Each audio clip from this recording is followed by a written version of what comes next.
तो मिश्रा मैम की क्लास में एक बार फिर से आप सबका स्वागत है। और आज हम आपके लिए लेके आए हैं अंधेरे का दीपक का कुछ और इम्पॉर्टेंट प्रश्न उत्तर। अंधेरे का दीपक के कुछ प्रश्न उत्तर हमने सॉल्व किए थे पिछले वीडियो में, आज हम फिर उससे आगे बढ़ेंगे।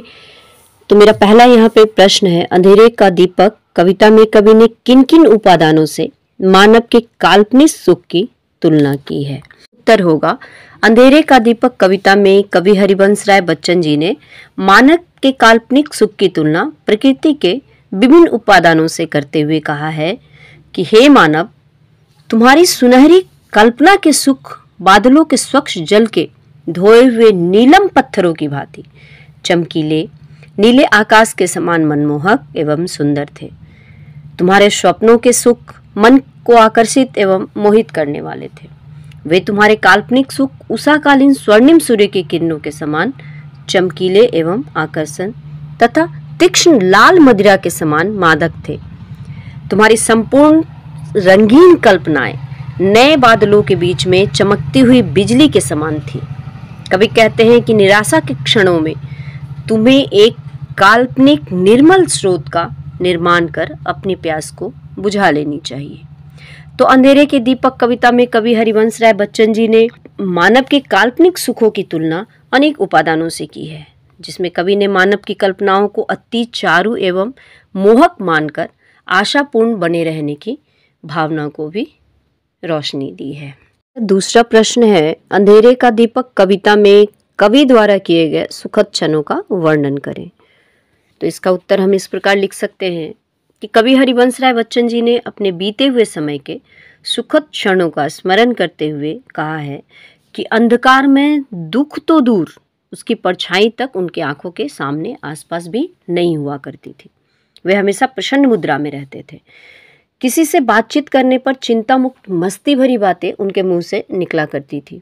वे कहते हैं कि हम इतने हर्षित मुद्रा में रहते थे कि जिसे सुनकर प्रसन्नता से युक्त बादल जो था वह भी शर्मा जाता था। आगे वे कहते हैं कि हमारे जीवन में वे नशीले प्रेम के झोंके थे जिनसे मन में हर्ष के विभिन्न राग प्रस्फुटित होते रहते थे। उस समय हमने संपन्नता से मुंह मोड़कर गीत गाने का वरदान प्राप्त किया था। हमारे हर्षोल्लास के सभी गीत एक दूसरे के साथ जुड़े हुए थे, अर्थात कविवर जो है वो इतनी खुश रहते थे, इतने सुखद क्षण थे उनके जीवन में कि उन्हें आसपास खुशी के सिवा कुछ भी दिखाई नहीं देता था। और वो कहते हैं कि उन गीतों के प्रेम एवं मस्ती भरी ताल में संपूर्ण पृथ्वी और आकाश को पूरी तरह से उन्होंने भर दिया था। ऐसा प्रतीत होता था उन्हें कि वो सुखमय समय जो था वह उनके जीवन का सबसे अनमोल पल था। आगे वो कहते हैं कि समय के साथ लोहे के चुंबक के समान स्वयं ही खींचकर वह सुखमय समय जो था अत्यंत निकट आ गया था। यानी कभी सुखद क्षण ऐसे काट रहे थे मानो वीणा व तार एक दूसरे से मिलकर सुरीले और मधुर संगीत जो था वह जिंदगी में छेड़ रहा था। और आखिरी प्रश्न है आज का कि कवि हरिवंश राय बच्चन जी का परिचय दीजिए। तो कवि हरिवंश राय बच्चन जी का जन्म जो है प्रयाग के एक सम्मानित कायस्थ परिवार में हुआ था। इन्होंने वाराणसी व प्रयाग में शिक्षा प्राप्त की थी और बहुत ही छोटी उम्र में 13 वर्ष की अल्प आयु में इन्होंने कविता लिखना आरंभ कर दिया था। इनकी प्रमुख रचनाओं में से मधुशाला, मधुबाला और मधु कलश ये 3 संग्रह जो थे एक के बाद एक प्रकाशित होकर के आए थे, जिसमें से मधुशाला जो है इन्हें बहुत ख्याति प्रदान की थी। जब मधुशाला प्रकाशित हुई थी तब से इनकी पहचान जो थी वह अलग रूप में सामने आई थी। निशा निमंत्रण, प्रणय पत्रिका, एकांत संगीत, खादी के फूल आदि बहुत सारी रचनाएं इनके प्रकाशित हुई।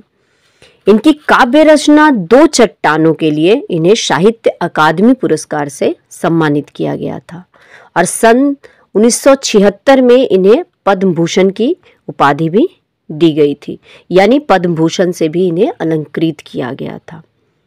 लेकिन हमारे लिए दुखद रहा कि सन 2003 में इन्होंने संसार छोड़ दिया था और उसके बाद इनकी नई रचनाओं से हम वंचित हो गए थे। तो दोस्तों आज के लिए बस इतना ही। हम अगले वीडियो में फिर मिलेंगे और आपके लिए बहुत सारे इम्पोर्टेंट प्रश्न लेकर के हम फिर उपस्थित होंगे। तो मेरे चैनल को सब्सक्राइब कीजिए, लाइक कीजिए और शेयर कीजिए। धन्यवाद।